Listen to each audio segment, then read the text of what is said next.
surprised it's taking this long.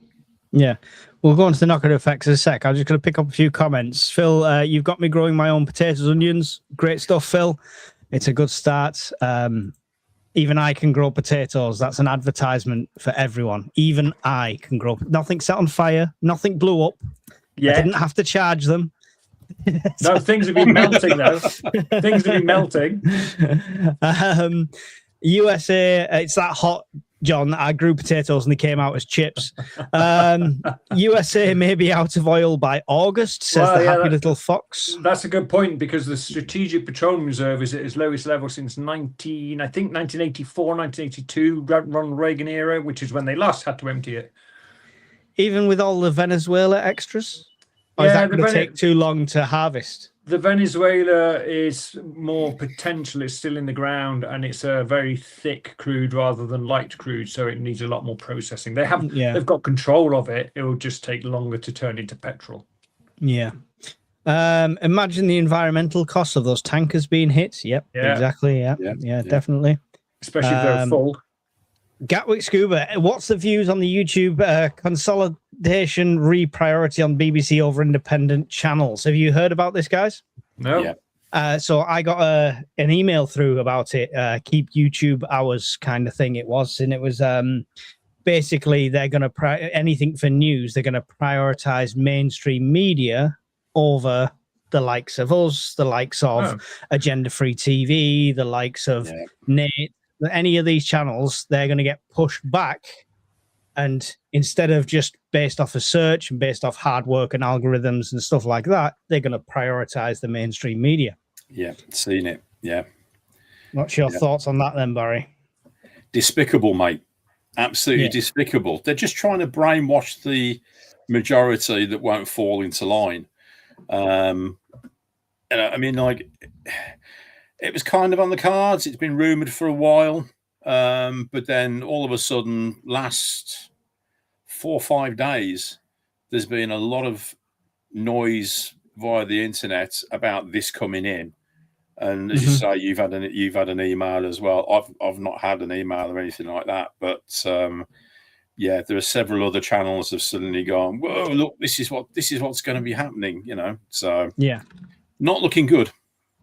What's your thoughts on that then, John? Yeah, mainstream media taking over a public platform.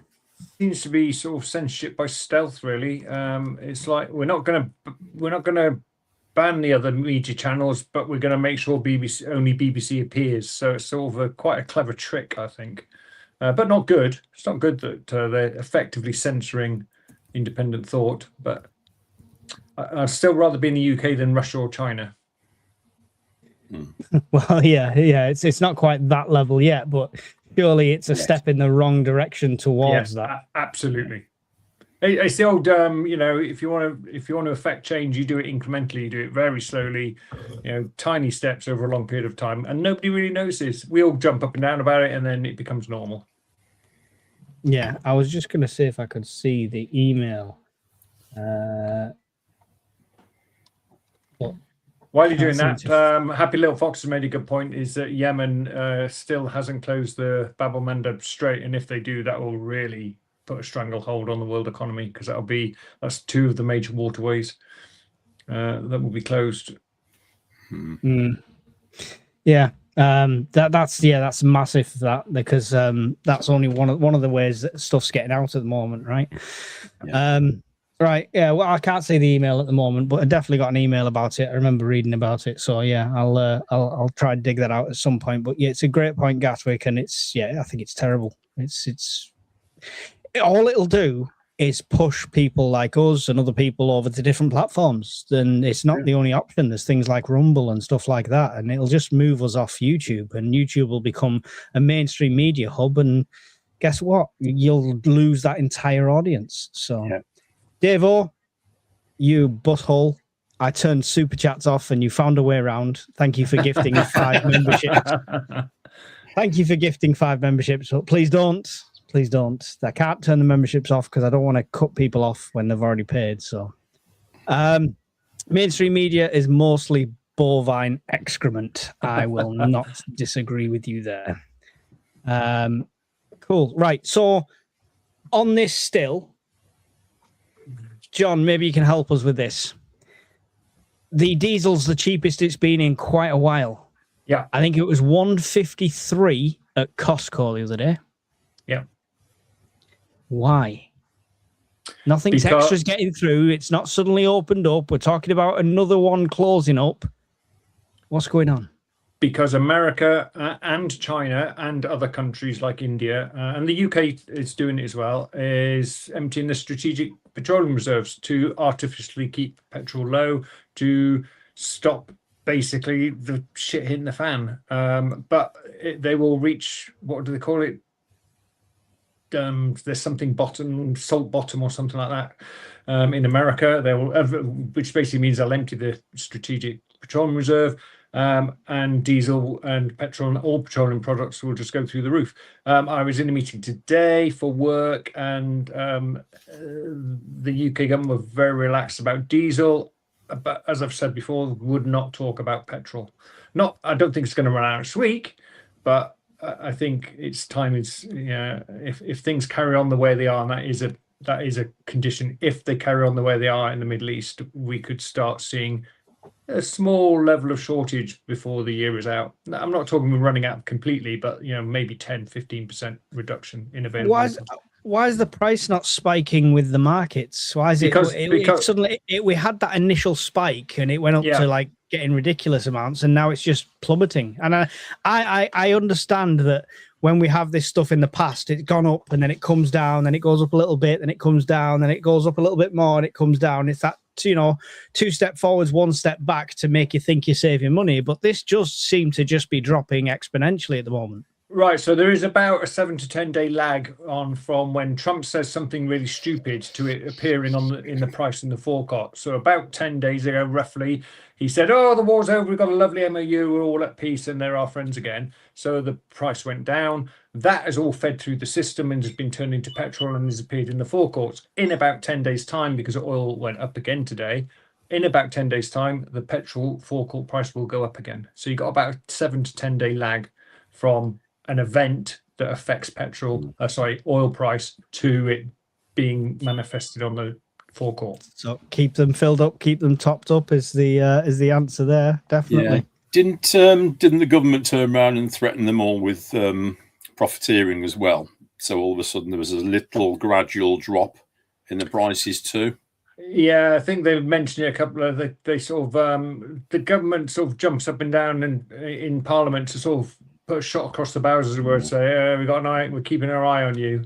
Yeah. They're still making record profits. Of course so. Of course, they're still making record donations to political parties, but nobody wants to talk about that. What are you talking about? Allegedly. Allegedly. That magical.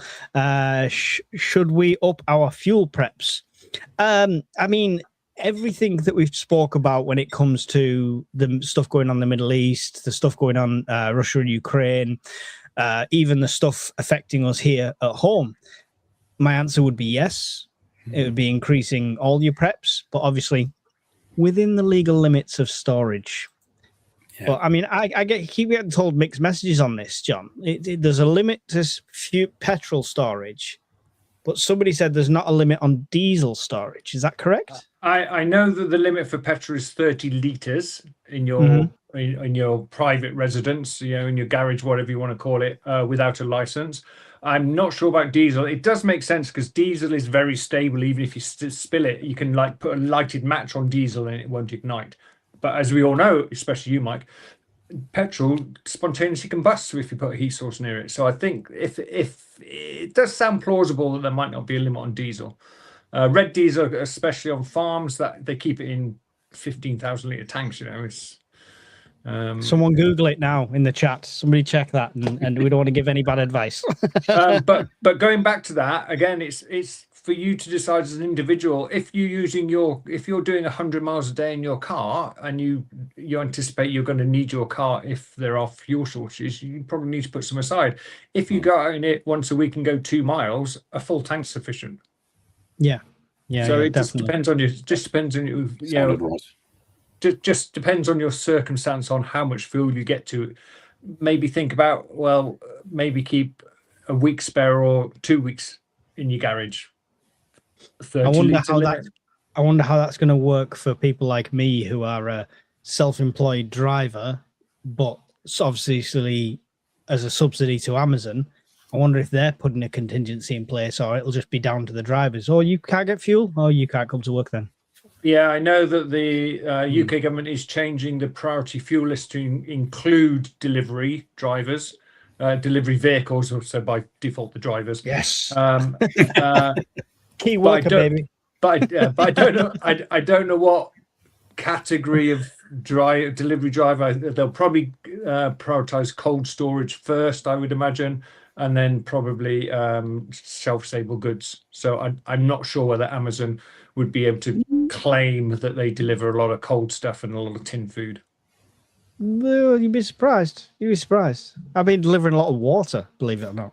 Like Amazon boxes with 2 bottles of water in it. It's mad. I have been offering the drivers drinks, by the way, Mike. So and they all look a bit surprised and go, "No thanks, but thanks."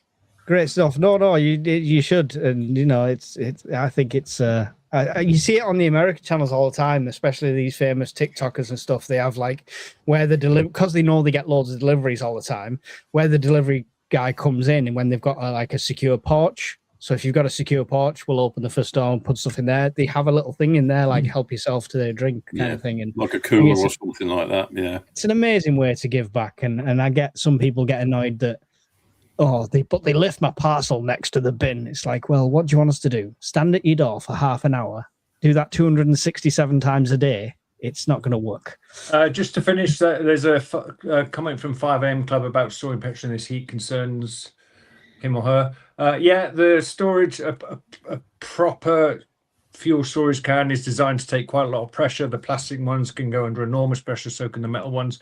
What I choose to do is just in the middle of the day, I just turn the cap a little bit just to release off the pressure. That's just my choice, but they will withstand a lot of pressure. There you go. Jerry can. Those jerry cans have got the old cantilever hooks on them, as demonstrated by Mike, and they're very strong. So don't worry about them being stored. As long as it's not in direct sunlight, as long as it's sort of in shade and as cool as possible. I'm not sat here with a can full of fuel behind me, by the way. That's empty. Just sat here smoking. Get your big stogie cigar out. You know how to tempt fate, don't you, Mike? I'm going to put this fire. I've got petrol here. I've got whiskey there. I'm flammable. Pour it on. Excellent. And just make sure I've got a few comments here. Typical communist authoritarianism by stealth. Control the media for the children, then the media for everyone else. Yep, 100%. Here you go, bro. I'm giving you some John, of my. can you send in one of your butlers with the palm leaf, please? I wish I had all these people.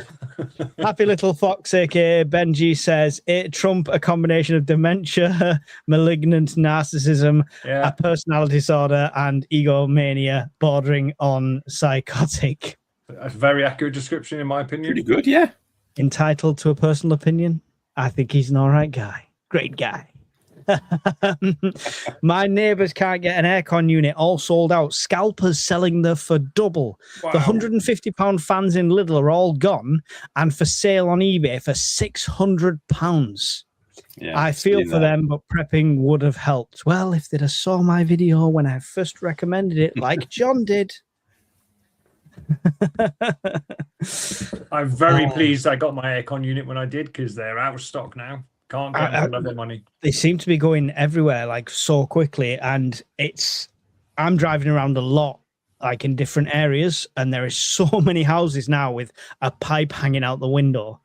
Yeah. I mean, some of them are not doing it right. I feel like knocking on the door saying, you need to seal that. You need to. Have you thought about maybe? Shut up and just deliver my package, Mike. We've just covered that one. Yeah, that's the one you just got. Yeah, thank you, the 5am Club. And hosepipe bans don't affect food crops, so make sure they stay hydrated. There you go. Does that include personal food crops? If you're growing your own food, does a hosepipe ban count for that? So I know. Arguing it. domestic hosepipe bans don't affect agriculture. Agriculture farmers have what they call abstraction licenses, so they can abstract the water from either a lake, a river, or an underground well. But they are restricted. They can be restricted from X thousands of liters a day to hundreds of liters a day, but they will be allowed to keep the crops watered. Open road for me, Mike. Be careful. If 3 customers tell Amazon you didn't leave a parcel in their safe place, Amazon will sack you even if you had no access to safe place. It was an Amazon drive. I was an Amazon driver. Yeah, I mean, well, don't list your safe place as enclosed porch and then lock the fucking thing unless you're going to put the window out and throw it in there. All right. I'm not responsible for you being a dumbass, but I am not one of the Amazon guy that delivers to me wants a smack round the head because he delivered it to an enclosed porch, which I don't have. He put a box that is this big, always just on the doorstep, on the road, so anyone could see it. And it's been there all day. Nice. So I don't do that. I hide them. I've got a parcel box outside my front door, which is it's just like a garden storage thing. Yeah. On top of it, there is a plaque, and it reads, "Please put all parcels inside this box. Thank you." Yeah. 5 times out of 10, the parcel will either be on the box, behind the box, or down the side of the box when there's nothing in the bloody box. Is Mike your delivery driver? No, he's not. He's not. I'm dyslexic, all right? I just saw a plaque that went oh, that's nice. Must mean keep off the grass. No, let's not talk about this. It's I've got work tomorrow. You jest, but it was because of your video that I bought my aircon, Mike. Thank you. No, don't thank me. Thank yourself. You did it. My folks bought an aircon for my bedroom when I go to stay next week. However, my mum decided my sister's dog's need was greater than mine. It's been relocated. I'm below the dog in the pecking order. Yeah, used to that. Move in with the dog. Sleep with the dogs. There you go. There's the option.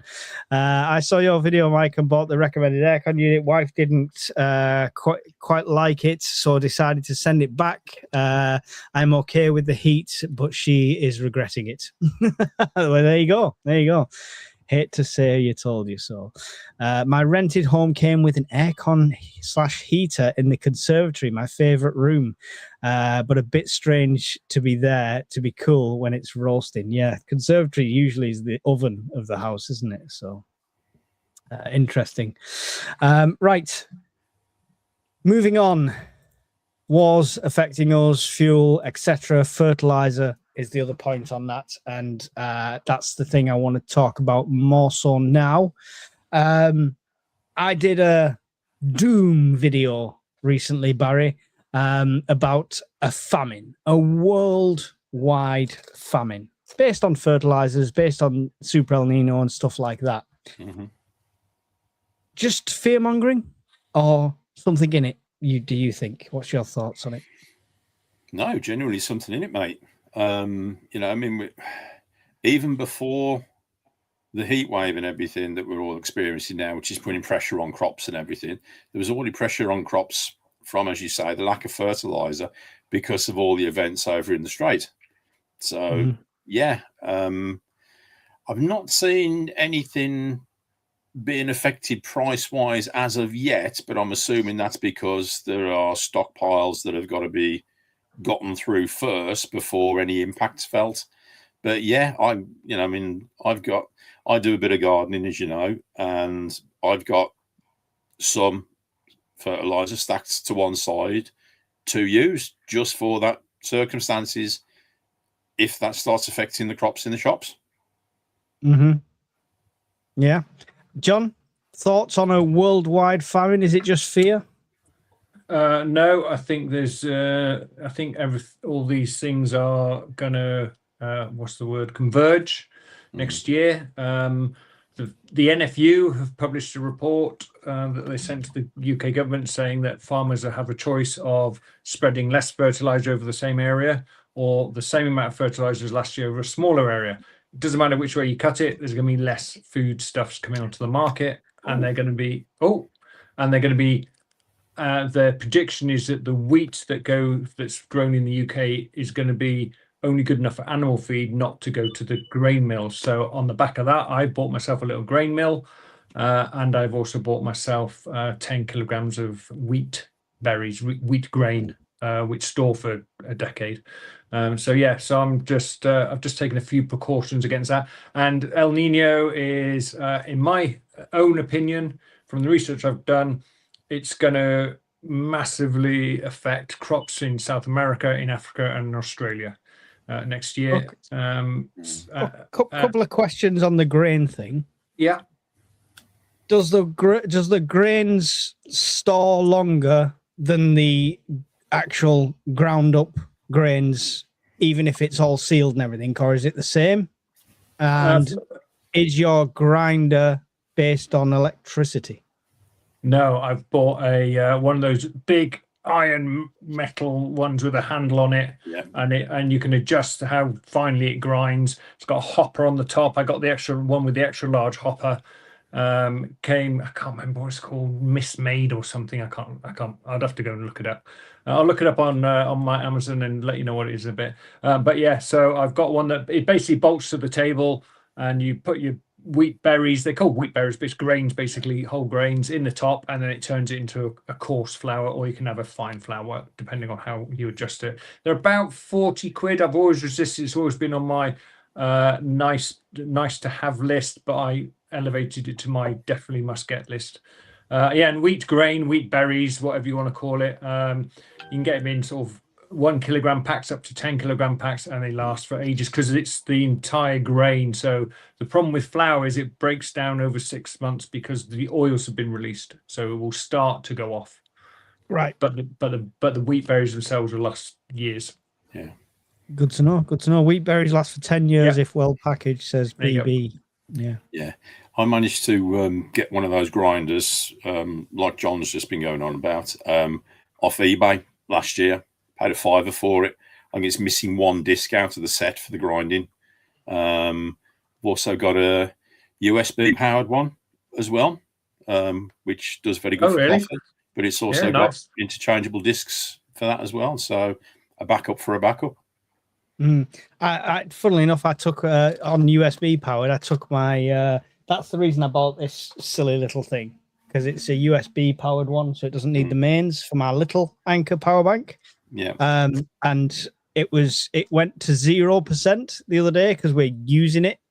And I put it out to charge in the sun that we've had today, less than 2 hours, fully 100%.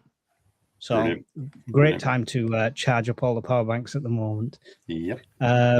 So the one I bought is called the Victoria Manual Grain Mill Cast Iron Hand Mill with high hopper for grinding coffee, corn, oat seeds, 65 quid. And it's proper meaty piece of equipment. It'll do the job for years. It's not going to fall apart. Good. Okay. All right. It's got like a bench mounting point. That's it. Yeah, bench vice on the bottom, and it's got like a big hopper on the top, like a round hopper. And then you just turn that. You turn the wing nut on the side to adjust how coarse the grain is when it comes out. I imagine, I've not used it yet, but I imagine the tighter the nut, the harder it is to turn the bloody handle. It's a proper solid unit. This is genuinely something I might have to add to my preps. Yeah, I've decided that the risk it's not a great risk. We're not all gonna. Yeah, I got right. So just a quick tip: don't get the one that's painted because the paint peels off. Just get the bare just metal the silver. one. Get the silver. Yeah. But yeah, I think the risk is sufficient that we could see some grain shortages in the UK next year. Don't be shy. Put the link in the chat. That's my job. That's my job. I put links in. Don't ask John for links. I can't. I don't know. I have no idea. I've refused to do all this technologically advanced. I'll put a link in the chat. There you go. It's one thing I'm still allowed to do without getting absolutely throttled by people. There you go. There's an affiliate link. If you buy it, I'll make about 20 pence. There you go. Open and honest. Do the USB manual or automatic bad wrists? Automatic push button. All right, there you go. There you go. Oh, and I also taught myself to make bread, by the way, just to add to my skill set, because I thought I'll have all this lovely flour. I have no idea what to do with Useful, it. yeah. I've done a video on making bread in a pan, so you can do it on a campfire or a stove. Oh, I've not seen that. That's passed me by, that one. Well, it's going. There's new recipe series coming up soon. I'm creating a recipe book, so there'll be more bread on that. So I'm sure you'll get to enjoy my mishaps in the kitchen, because we know I don't like editing myself. Right. So yeah, the famine thing. It's. I mean, if you see that as much of a risk where you've actually upped the grains and got a grinder and stuff like that, then yeah, that tells me there's legitimate foundations behind it, which I know there is, because I wouldn't do a video just for the fear's sake. Now, what was it? What was the title of fuel charges? Heatwave. You are Heatwave. Heatwave was the last point before we go on to my little document we're going to fill in together. I've got homework today, Barry, so you joined at the right day. I left school too long ago. I mean, if you had a chance to watch Brian's latest couple of videos, which I've got great views on them, so go and check out Scottish Prepper 73's channel to see them. But he's talking about the energy companies trying to get people to save energy and stuff like that. Heat waves going on. Again, the temperature reports are ridiculously undershot. John, you were saying, what were your readings today? So I had in the shade 38 and in the sun 48. Ouch. And what did the Met Office tell you it was in your area? 31. There you go. But remember, but as I said in the last time I was live with you, Mike, temperatures you see on the telly are those taken scientifically, and they're in the Stevenson screen and in the shade, and they're calibrated instruments and all that sort of thing. So there's a little bit of, my little electronic thing may have not been completely accurate, but it's probably still 5 degrees hotter than they were advertising on the telly. Nick said, I bought some extra spaghetti this week. Grain harvest could be low this year. Yeah, I think it could be low, and I think it could be low quality as well. I mean, Barry, with the heat wave on top of obviously all these famine, fuel shortages, everything like that, and obviously our government constantly lying farmers down on the ground and stamping on their knackers for no reason, it's not becoming very good for a resilient Britain, is it? For the food that we create ourselves. Not at all. Not at all. I mean, we would be capable of producing much more for our fellow countrymen and relying less on everything coming over abroad if the government would, as you say, stop having a go at the farmers. They just seem to. They're all rich, Barry, so they need to pay for us. All the farmers are rich. The government seem to pick a target that they think is soft, and then go in at it as much as they possibly can. I mean, all fair play to our farmers. They are doing the best they can under extremely difficult conditions, and we should be championing them more than we do. We really should. Oh yeah, definitely, and I think that they're definitely getting the bad end of the stick, and it's a problem that's only going to get worse, because things like the inheritance tax that's going to affect them is only going to affect them when generations of farmers change over, kind of thing, and one passes on and stuff like that, and they'll be forced to sell off parcels of land, and I'm sure it'll be snapped up by energy companies and stuff like that. John, Sorry Wolf said, where did you get your grain?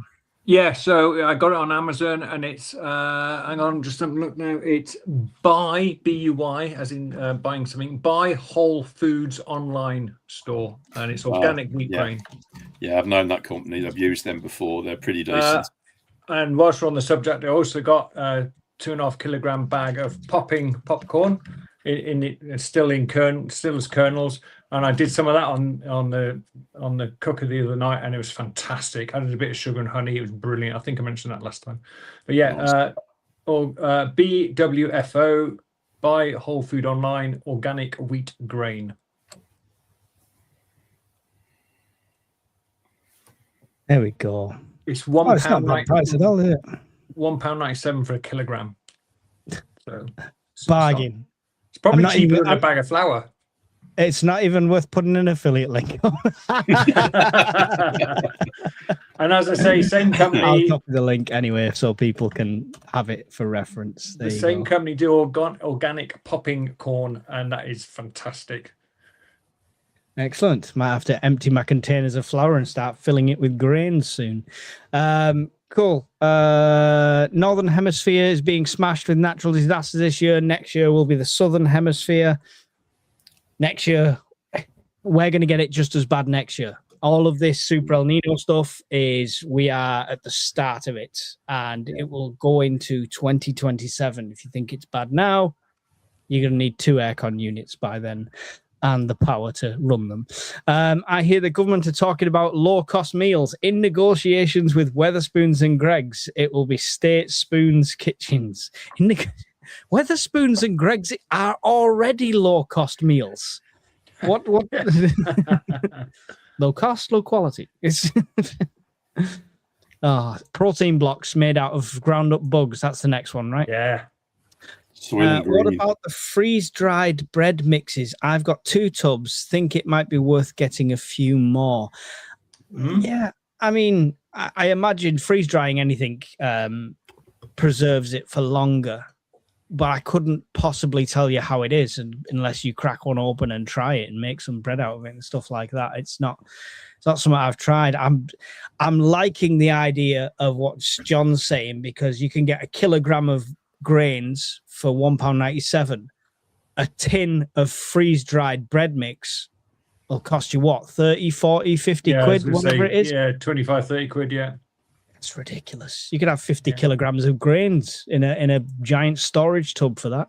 But sorry to interrupt, Mike, but it's worth saying I've also got legumes and beans and things like that, which you can also grind into sort of a flour as well. So your grinder isn't just restricted to wheat. You can put pulses in it or whatever you want. What you do with your grinder, John, best not say it publicly. To make it more palatable. The government has considered subsidizing healthy food through public restaurants, which could include chains like Greggs and restaurants, to provide affordable meals for low-income individuals. I don't know how you subsidize spoons. I'm pretty sure they have like a £5 steak night. How do you subsidize that anymore? Unless it's not cow, unless it's pigeon steak. I don't know. Was it the health and safety executive tested a kebab thing recently? Oh, I don't want to hear it. You'll lose all of our audiences if you tell us how bad kebabs are. Okay, then I won't. It's wonderful stuff. It's magical meat that helps you soak up alcohol, John. Come on. Okay. Don't ruin it for me. Why do farmers like the government? Why do farmers like the government let them set the price? Why can't farmers just put their prices up? What it costs with a profit? Why do we let them work for nothing every year? I know, I don't get that. I did a great interview. If you've seen it, you get a chance, go back on the Prepper podcast. I interviewed a dairy farmer, and he was talking all about that. And it's one of the industries where they simply cannot set their price at all. If it costs them £6 to make a litre, they've still got to charge £2. It's just absolutely an insane. It's crazy. Yeah. BB's just put a good comment that you can, if you need to, you can sprout your wheat grains and grow more wheat. Yeah. There you go. Where's that? I keep missing these comments. About 4 or 5. All right, there you go. Yeah, you could sprout the grains and start your own wheat field. There you go. Do you not want to That's your know the next percentage? test. Do you not want to know the percentage of actual lamb in a lamb kebab, Mike? Seriously. Is it less than the amount of pork in a can of Spam? Tactfully put. It begins with a 1. 100% lamb. Sadly not. 12%. Okay, what's the other 88%, John? They found goat in it. Fine, Goat's don't nice. mind. I've had goat is meat nice. curry. I love a goat. I love a curry. goat meat curry. Yeah, same here. But yes, they have found other nondescript meat. That's fine as long as it's meat. Yeah, but yes. Beggars can't be choosers, John. They didn't say where the meat came from. Listen, I'm still going to order a kebab from Just Eat, not caviar. We're not all in your boat. What can I say? I mean, oh, here is your Grey Poupon, sir.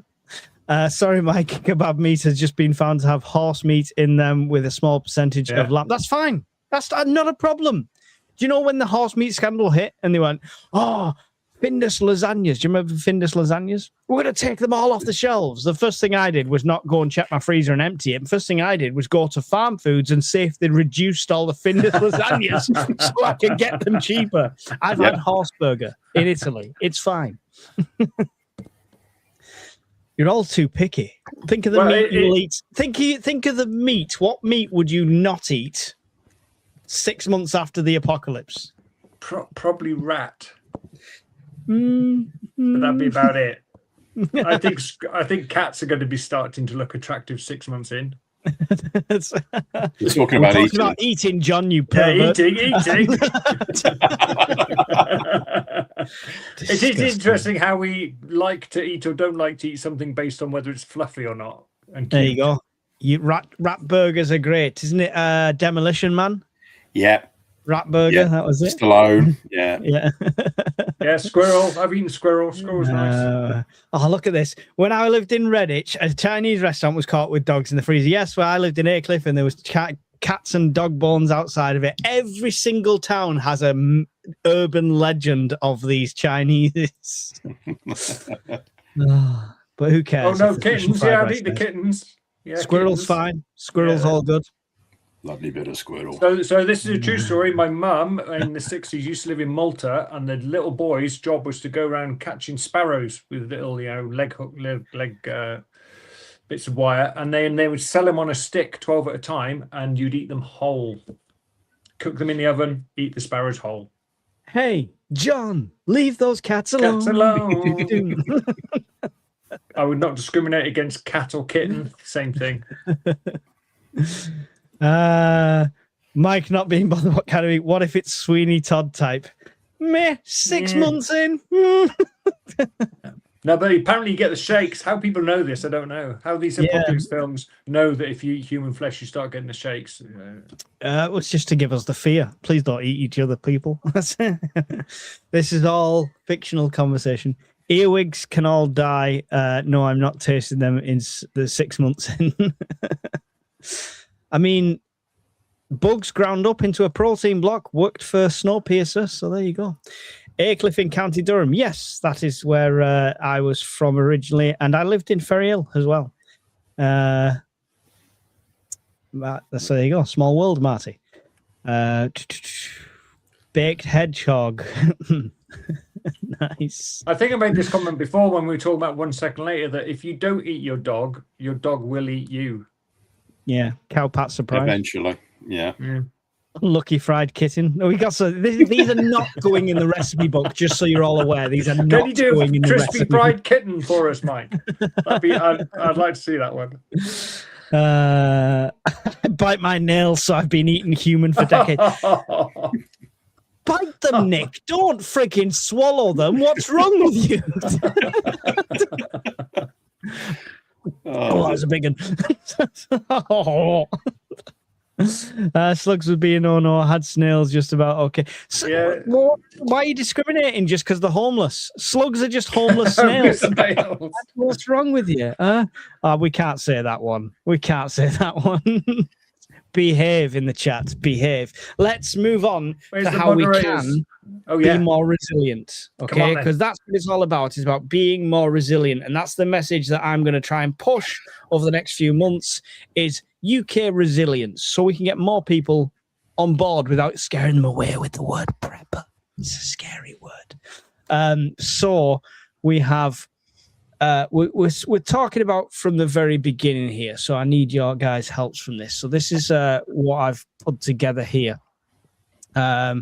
Hopefully you can see this. I'll make it as bigger as possible. So it's basically UK resilience, UKPN resilience tiers. So it's a very basic outline of resilience tiers. Tier 1 is the focus is immediate response. Okay, so it's like this is happening now, very quick event, could last 48 hours, could last 72 hours, etc. The goal is 72 hours of total independence.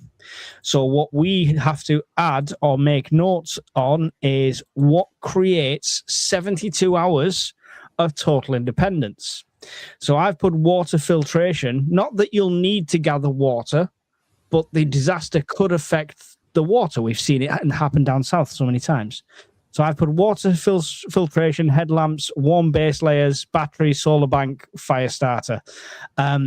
What would you guys say for an immediate response is needed for 72-hour resilience? What not that every Joe Blogs has around the house. They're gonna let's imagine they've got a bit of food in, and let's imagine, you know, they've got enough cans of Tango. I know I'm off the Coke Zero. It's terrible. They've got enough cans of pop and stuff like that. So what else for 72-hour resilience? John? I've noticed you've got fire start. I'll do the typing. I'll be the secretary taking notes. I noticed you've got fire starting. I'd also put fire killing. So like fire extinguisher, fire blanket, that sort of thing. Because fire safety, emergency response might be delayed. First aid kit. Yep. Are we assuming they've got water covered? Because I would recommend at least 2 liters of bottled water that's ready to drink. Yep. Per person for 72 hours. Obviously, not everyone can store that amount if they live in a little flat. But go to Barry for a second. We'll have another think. Yeah, Barry. I mean, I'm looking at the comments as well, guys. Just let's keep in mind that stuff they should already have. I'm not going to put toilet roll down as a tier 1 immediate response thing because you just have some bog roll in the house. What's wrong with you guys? Go on, Barry. So we look fire safety, fire drink, water, fire starter. I know you've got fire starter. I mean, obviously goes without saying something to burn. Obviously. I know it seems like a silly thing to put, but you know, spare batteries as well for your headlamps or anything else. Would your batteries die in 72 hours? If it's the middle of winter, they might. If it's the middle of winter, if it's the shortest day, if you're really unlucky, and it's the shortest day, you're probably going to have your torch on for 18, 20 hours. I would, Let's see what the chat's saying. Extra meds, BB Pud. So I put a note of at least 3 days prescription meds. So make sure you've got that ahead of time. Any meds on hand, says EC. Food, water, litter, etc. for the cats. I mean, it's that stuff you should have. Candles is a good one. Especially for those who can't afford all the power banks and things like that, or just don't want to give away that they've got all the power banks at the very beginning. Well done, Nick. That was just come to my mind as a hot water bottle. But Nick got in there before me. Hot water bottle. I mean. Cool. Something I picked up the other day at a petrol station was just one of those orange bags of kindling, because they're really good in a rocket stove. You don't have to. You've got, I mean, let's say. I mean, let's talk. If we're talking immediate emergency, it's just happening now. You've got to think: if I didn't have this, would I survive? If you didn't have kindling, you survive. you could eat out of a can, right? You could open most of the cans you've got in your pantry. Well, and you just survive. Eat, You survive with no food at all for 72 hours. It wouldn't be very nice, but you can do it.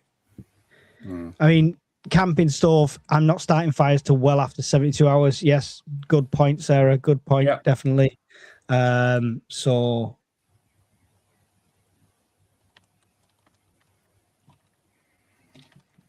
There we go. I think that's enough for the first 72 hours. This is just for anyone that's not a prepper kind of thing or is new to it kind of thing. Yeah. So tier 2 is what I think most of the people watching. We've got 190 people in here. Thank you very much for being here. Please hit like and subscribe if you're not subscribed. It's free. Do it now. Do it. Tier 2 is what I think most people already in here will be. It's sustained resilience, 2 to 4 weeks of autonomy. So self-stable proteins, hygiene supplies, manual tools, medical supplies, physical maps, things like that. The stuff that we generally prep. So adding tier 1 to what's currently in tier 2, what's the difference there? What are we adding? Radio. Battery-powered radio. Radio. / wind-up radio. Yeah. It depends. Yeah, if you've got a renewable power source like a power bank with a solar panel, you'll be able to recharge it. But if not, you need to be able to wind it up.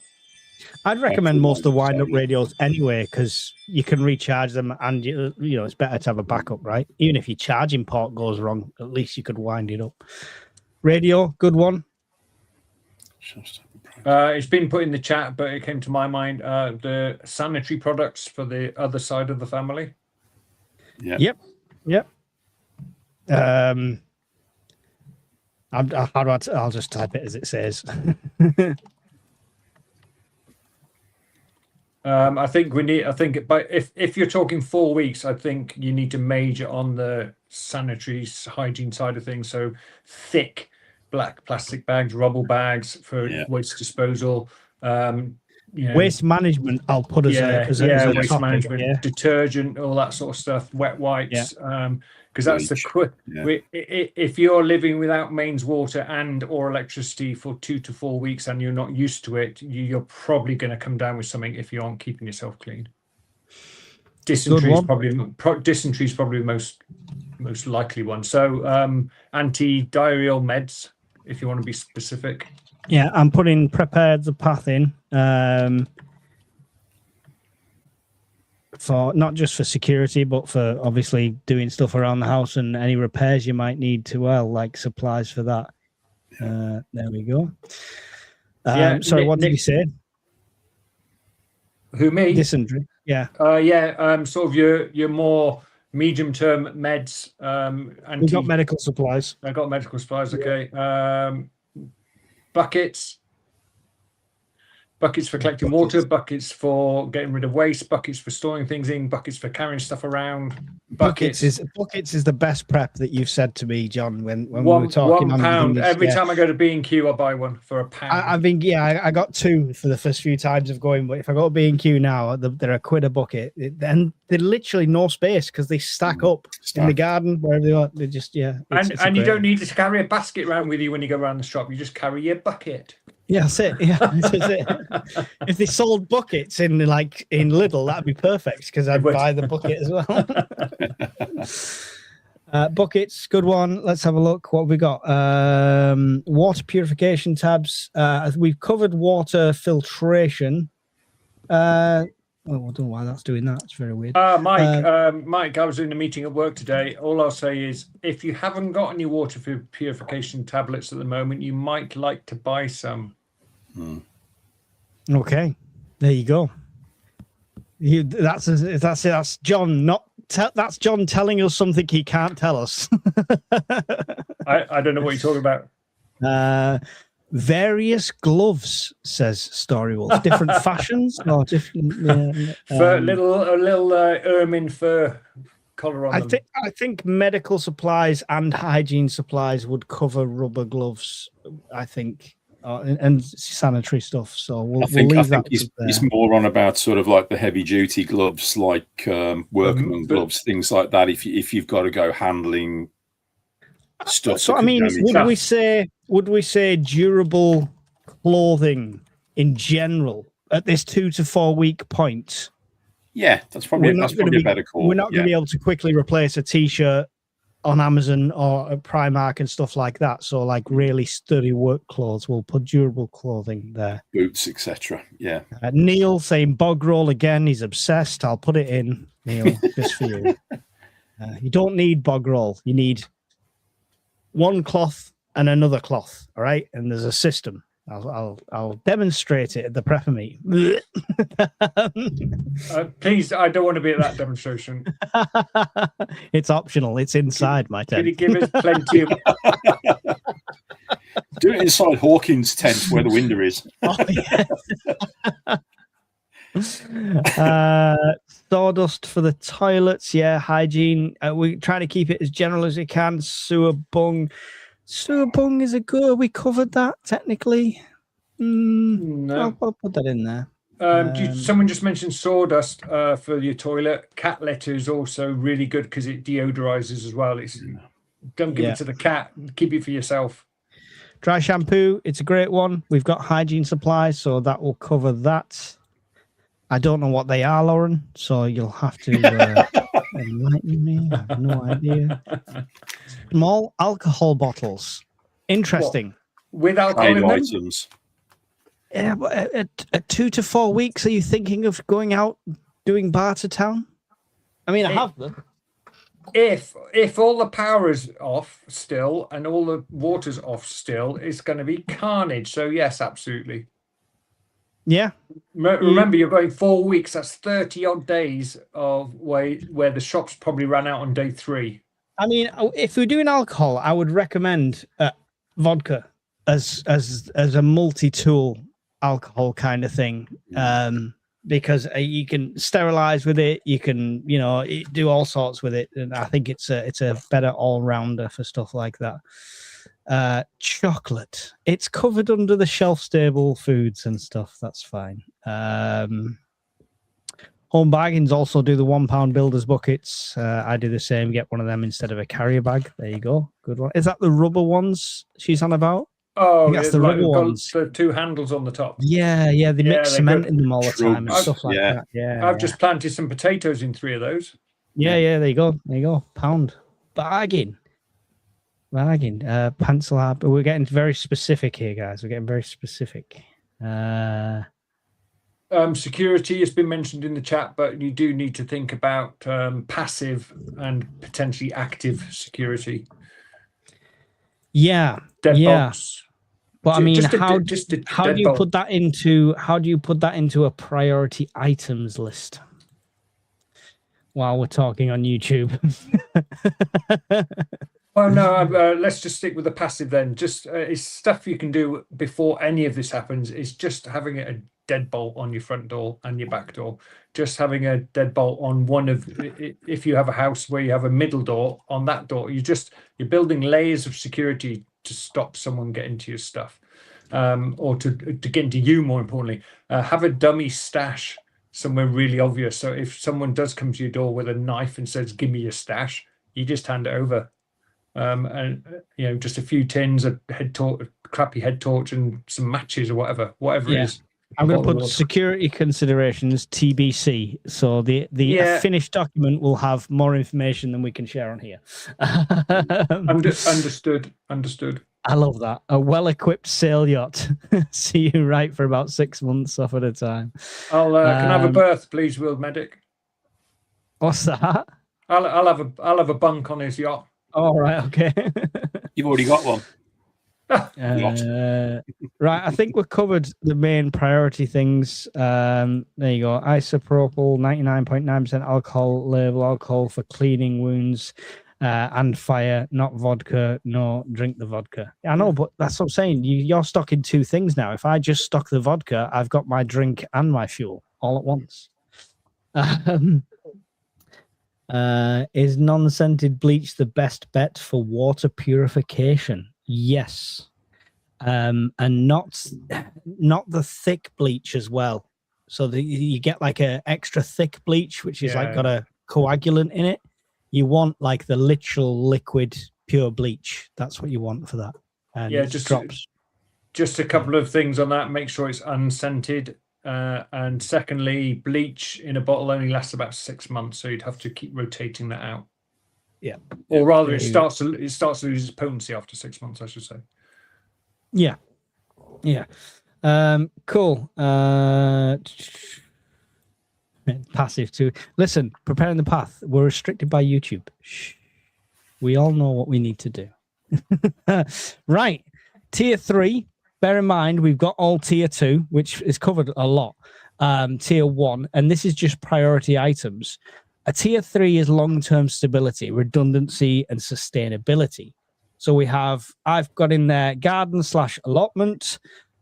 So all of the tools and stuff related to that. Rain harvesting, water collection, seed bank, which I've started, solar generators or solar power, stuff like that, and skill acquisition.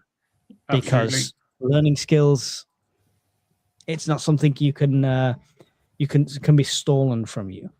So what do we add to tier 3? This is we are back to, let's say, 3 months past, and we're back to talking about rebuild and long-term stability, and all them tins have disappeared out of our pantries. So what do we add to that section there? So manuals, books, how-to guides, reconstruction. I've just found a really good book about levers and pulley systems, and how to move really heavy objects without power, that sort of thing. You're going to need all that sort of stuff. So we're saying a knowledge library, knowledge bank, print stuff printed off like I've shown before, just a big folder of stuff. Useful stuff, how to skin a rabbit, just things that you never think of. Yeah. How to gut a fish. Some great books as well for reference for people as well, because most people's reference points will be memory of movies and stuff like that. So having a reference of what plants you can eat and what plants you can't eat, having a reference of what's good to eat from the sea and what's bad to eat from the sea if you live near the coastline, stuff like that. So lots of reference books, especially the ones with the really good images, I would say. Fishing rod, fishing equipment. And other sporting goods, fishing and hunting gear. I didn't say that. Yep, there we go. You backup paper backup docs. Is that covered under the knowledge bank? Yeah, knowledge printed. I'm gonna keep everything. You've already mentioned solar. Something for the solar, because panels are relatively cheap, is have a backup, if you can afford it, have a brand new backup panel in a box. 2 is 1 and 1 is none. I know they are very reliable, but if you can. Good one, Nick. Yeah, tents and building supplies. Oh, sorry, what was that one, John? Backup. Backup solar. Yeah. I like the tents one. I don't know if your logic there, Nick, is about bugging out, but for me, I'd like to keep quite a lot of my tents on hand, the ones that haven't got holes in and don't leak and haven't blown away or set on fire. I like to keep them on hand, because if people started gathering and coming together, then, having just extra rooms and places people can stay. If you've got 3 families in a big room, having 3 tents set up in that room gives them their own little bit of privacy, right? So, we all know Mike's got a good seed bank. Vicious rumors. Herbal remedy books. Yes, definitely. That goes into the knowledge library, 100%. 1 kilowatt portable hot plate is about £10. There you go. It's good to know. The power bank to work it on, £1,000. Yeah. This is where my prepping stalls. I need meds to keep me alive. Once my 2-year stash is used up, I guess shovel to dig my own hole, unless anyone else has any better ideas. I'm in exactly the same position. Prep with Pino. I take Thyroxin. I've got 500 days worth of that. Once that's gone, I'm screwed. I'll be dead within a month. Have you looked deep into that? Like, what could you do the that's natural that would let you reduce how much you use of that supply, or etc. yeah, etc.? the only two alternatives are for me to reduce the dose slightly from say 100 micrograms a day to 75, but I'd still gradually decline. The only other thing is to kill small animals, rip their thyroid out and eat it, but that's not controlled. Then you don't know how much you're eating. I mean, if it got to it though, you'd try it, right? But yeah, just been given a new and improved drug by the doctor, so I've got to start stockpiling that now. Yeah, I mean, knowledge is power when it comes to stuff like that, and it's horrible because I think a lot of the fictional prepper books touch on stuff like this, where you've got people with conditions that literally need the modern world. So yeah, I'm hoping that within 500. I'm hoping that within 500 days, the world will have recovered somewhat. Yeah. I'd hope so at that point. I hope it's recovered and I am the overlord of said world. And the first thing you got to start making is thyroxine. Crack on, fellas. Notepads, pencils, pens, etc. We won't be using tech to record things. We'd use more paper than we do now. Really good point, actually. It's probably good point. It's probably something that a lot of people don't have an abundance of in their house anymore, where they used to. What are you doing? Don't do that. You get to see my terrible IT skills while we do this. So, notepads / writing materials. Yeah, we're good with that. Having normal books with help with the boredom. Yeah, I've started doing a stockpile of that. I got a small stash of pens. What's that? Small stash. Small stash of pens. I have to take thyroxine. Dehydrated pig's thyroid is supposed to work. Oh, there you go. Watch out, pigs. There you go. Oh, and I'll have a tasty meal at the same time. I mean, I'd love to see that. You need to film that conversation when you walk into the butcher's and say, "Can I have the thyroids?" Thyroid, please. What? Pulls out his anatomy of a pig book. Won't be any animals left. The swans and ducks are already being eaten, even seagulls. Well, I mean, you'd think if 90% in 90 days are gone, a lot of the animals will have plenty of time to reproduce after the fact, and have got away. Raiders would be a source of thyroid, just saying. What's Raiders? The Raiders of the Lost Ark. Joe Pag's come up with a good one. Vermin control, mouse traps, rat traps. I've got a few of those stashed away. Would that be hunting gear? Because if I catch a rat, it's getting eaten. Pest control. There's no such thing as pests, it's just smaller meals. I think we're good. It's a good list. I'm sure I'll expand on it a little bit more before we produce a final document. So there we go. I'm just going to briefly go over this as a template that we're going to start to put together as well. And feel free, you two, to jump in at any point going, actually change this or do this. But this is the very basic framework. So starting or auditing your setup, follow simple procedural steps. So number 1, establish the go bag, prioritize mobility, pack durable rucksack with first aid, waterproof gear, high energy, non-cooked foods, portable power, and keep it all accessible. Obviously, I know a lot more goes into a bug out bag, but it's just giving the idea. And a get you home bag in your car. Yep. I mean, that could double up. I'll put because you might not be with your bug out bag if it's. Ooh, I didn't like that. I didn't like the plus. I added the plus and it thought I was trying to do math. I'll put on get a home bag and I'll expand on that one. Number 2, secure water, which is tier 1 and 2, the most critical resource. Maintain a stock of 3 to 5 days of bottled water per family member. Integrate a gravity fed or water or pump action water filter like a Sawyer, Katadyn, for long-term use. Number 3, evaluate heating and cooking, which is also tier 1 and 2. UK winters are the primary threat. We need to add cooling. Cooling, need to yes, add cooling now. definitely. Yeah. I'll modify that actually. Evaluate, let's say temperature control or something like that. Yeah, that's what I was just doing. Get out of my brain. Okay. Ensure you have secondary heat source, camping stove, wood burner if applicable, and a way to cook without grid power. Focus on ventilation to prevent CO poisoning.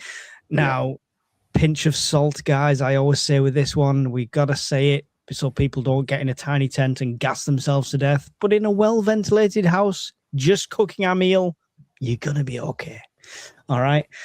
Number 4, build a 0-hour pantry. So this is the stage 2 we talked about. Focus on density. Stock what you eat. Rotate your inventory.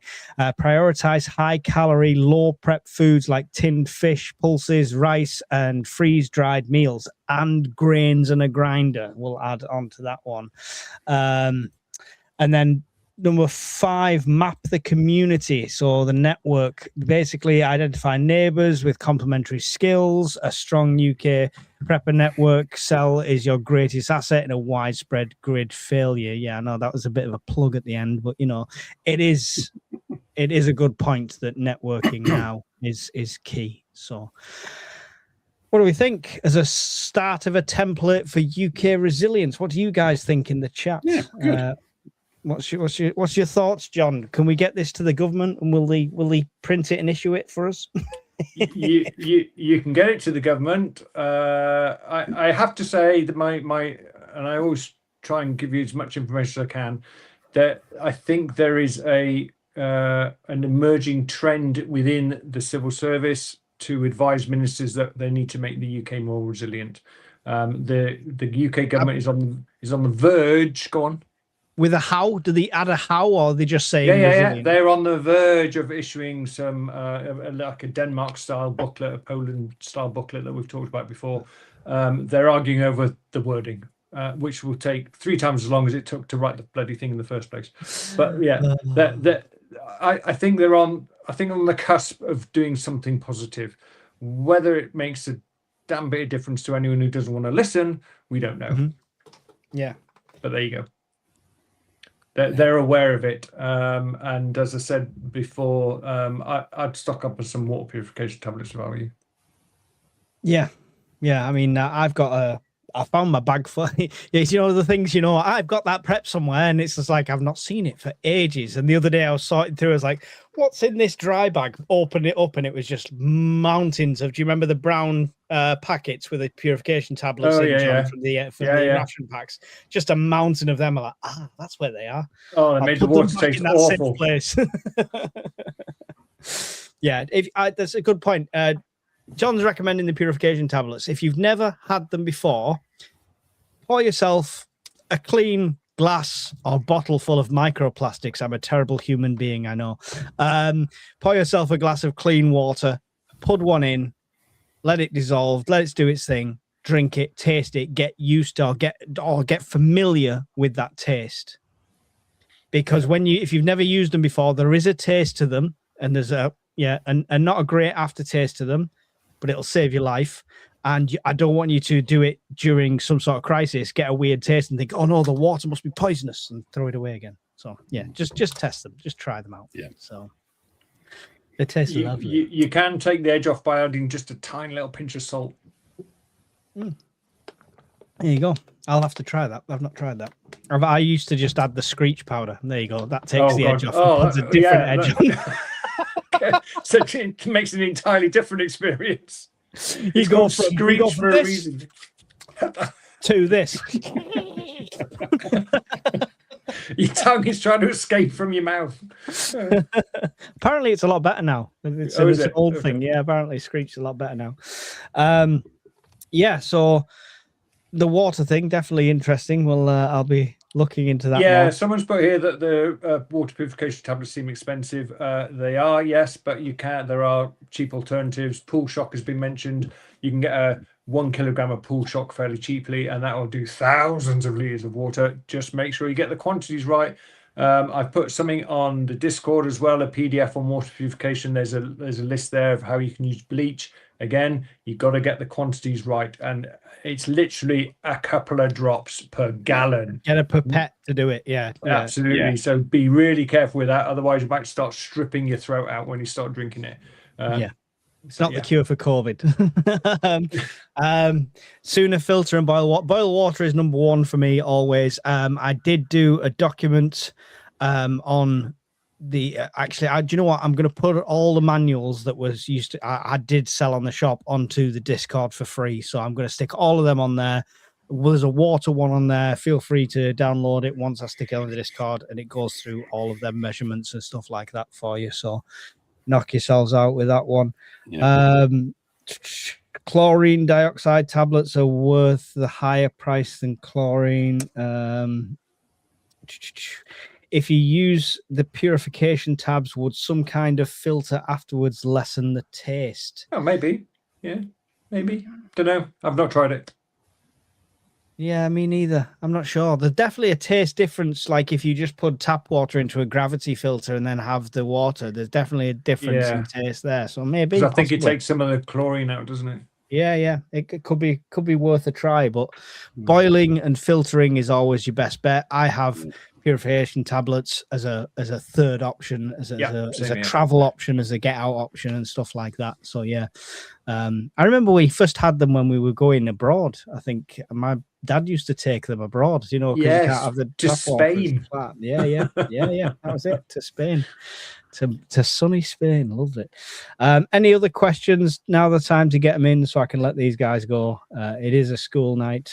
I'm working tomorrow as well. Just going back to the bit about your food preps, Mike, that you had on your spreadsheet.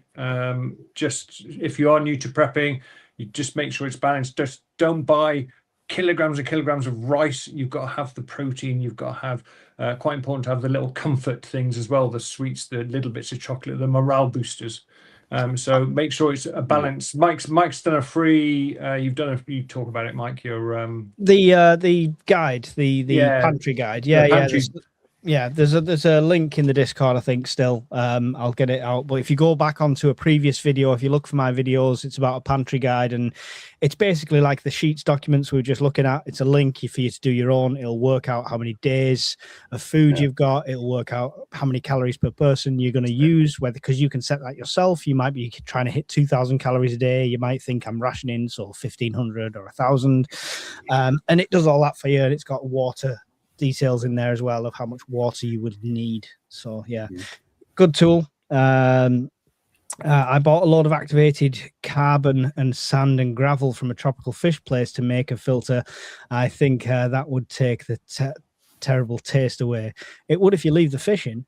So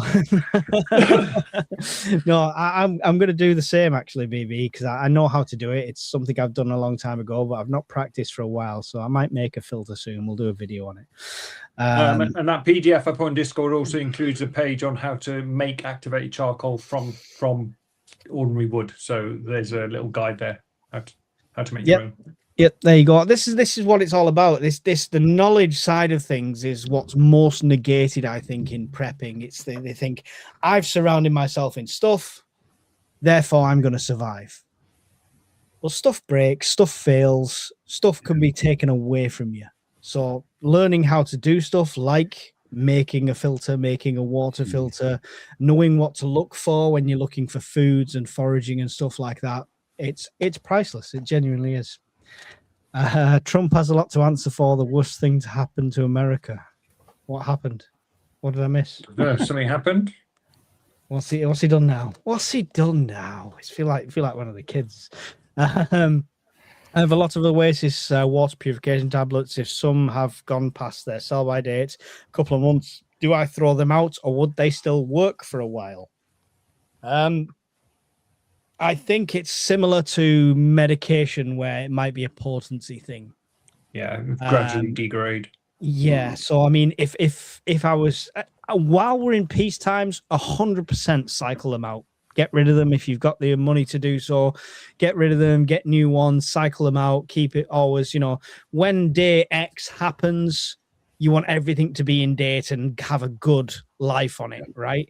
Not buy it 10 years ago and still be thinking that's going to be okay today. If I had to use them, if they were a month out, I think I'd still use one. And if they were 6 months out, I'd probably start to think about throwing two in there. The taste would be horrendous, but I'd start to think about putting two in there. So, but that's personal choice again. No medical advice here. It's play that by ear.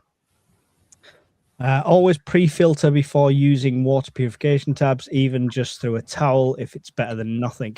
The best reason to have a Shamag. A Shamag is a great pre-filter. Now, I'll tell you what's a really good pre-filter is the old coffee filters. They're like little pockets that you open up. Paper ones. The paper ones, yeah. They're brilliant, and you can get 100 of them in. They're only that thick. Yeah. No, that's a good one. That's a good one. Not very durable or reusable, but good in a pinch, definitely. Trump in general. He's just saying Trump in general. Okay. I have Milton tablets. Not sure they would be good for drinking water, but maybe useful for cleaning, given they were for cleaning baby bottles. Yeah. Yeah, good for sterilization, but probably not for purifying water. No. I don't know, though. I don't know. I did wild camping years ago. I used to add grapefruit seed extract to water. No idea if that is a valid solution. I do a bit of research. Yeah. Not heard of that one.